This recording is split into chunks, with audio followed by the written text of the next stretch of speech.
Hello everyone, welcome back to my channel. Today we are going to discuss how do you analyze the questions in your law examination and also how do you write answers to the questions.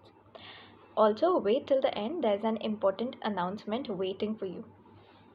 So talking about how do you analyze the question.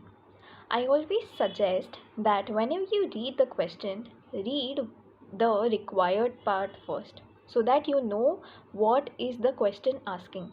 हमें ये पता होना चाहिए ना question क्या पूछ रहा है, तभी हम सही से आंसर दे पाएंगे. So whenever you start reading the question, start with what is required. What is the question asking you? Now how will this help? Once you know what is required, when you start reading the case study which is being given to you, you will automatically come to know which information is useful and which information is of no use in the question. So always start first with the required part. Now once you're done reading the required part, go to the main question. Now when you're reading the main question, you anyways have a pencil in your hand or a pen in your hand, right? Underline the important points. Now how are you going to identify the important points? Simple hai. You know what is required. Now on the basis of what is required, highlight the important keywords. Now we will solve a question, or rather we'll have a look at the question and understand this in a more detailed manner.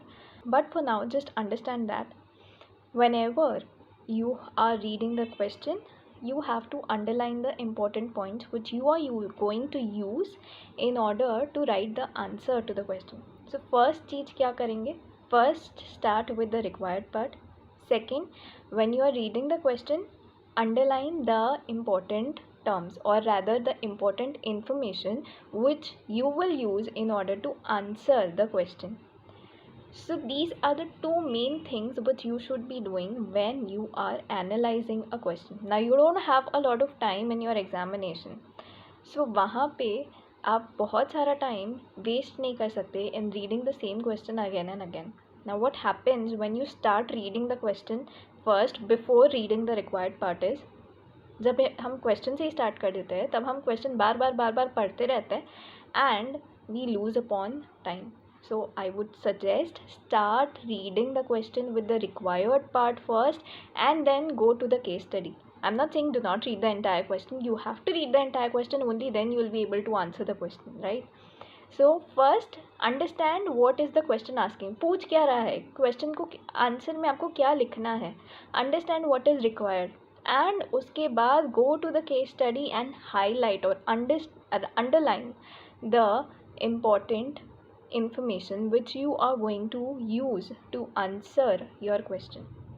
And say section number भी आपको याद आ रहा है तभी का तभी, you can write it in with your pencil on your question paper. Yes, it is not advisable that you write anything on your question paper, but yes, कुछ ऐसे ही याद आ रहा है तो थोड़ा सा आप लिख सकते हो. But not, I wouldn't suggest that you write anything on your question paper other than underlining or highlighting the important information. Now once you're done with that, what will happen when you go when you start writing the answers, you know what information is useful and what information is not useful. And when are you going to do all this activity? In the first 15 minutes which you get for reading the question paper. Spend those 15 minutes very wisely and read the question paper properly and thoroughly. Let's have a look at the question, and with the help of the question we will understand कि analyze कैसे करना. So let's have a look at a question and analyze. So we understood that we'll first start with the required part. Let's see what does the required part asks us. In the light of the Indian Contract Act 1872, can X recover it from the manager? So this question is from the Indian Contract Act and the requirement is we have to analyze if X can recover something from the manager. Let's now have a look at the question. X found a wallet in a restaurant. So here the first important information which we find is X has found a wallet. He inquired all of the customers present there, but the true owner could not be found. So this is a general statement कि he inquired everyone present there but could not find the true owner. he handed over the same to the manager. So what X did, he handed over the same, that is the wallet, to the manager of the restaurant to keep till the true owner is found. After a week, he went back to the restaurant to inquire about the wallet. So what has happened, he first found, inquired from everyone, and then handed over the wallet to the manager.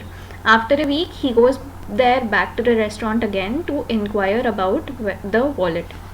The manager, he refused to return it back to X, saying that it did not belong to him. Now when after a week X goes back to the restaurant, the manager, he tells him that this wallet does not belong to you, and hence I will not return it back to you. Now we already know the required part. The required part has asked, can X recover the wallet from the manager? So here we've also understood what is the entire case. We've also underlined the important things. But the main and the very important point here is X found the wallet, which means X is the finder of goods. And we all know that the finder of good is entitled to retain the good against everyone except the true owner. So yes, in this situation X can recover the wallet from the manager. So simple, isn't it? When we already knew what was required, we could ascertain what are the important keywords in the question. So this is how you analyze the question in examination. I hope this helped. Now an important announcement for all of you. On 20th of April, we are conducting a revision session for CA Foundation students, which will be live on Zoom. And for more details of the session, you can either mail us or WhatsApp us on the number which has been given in the description box, and connect with us. We'll give you further details of the session there. So utilize the time. It will be a 1-day revision session which will definitely help you all a lot. Bye and take care.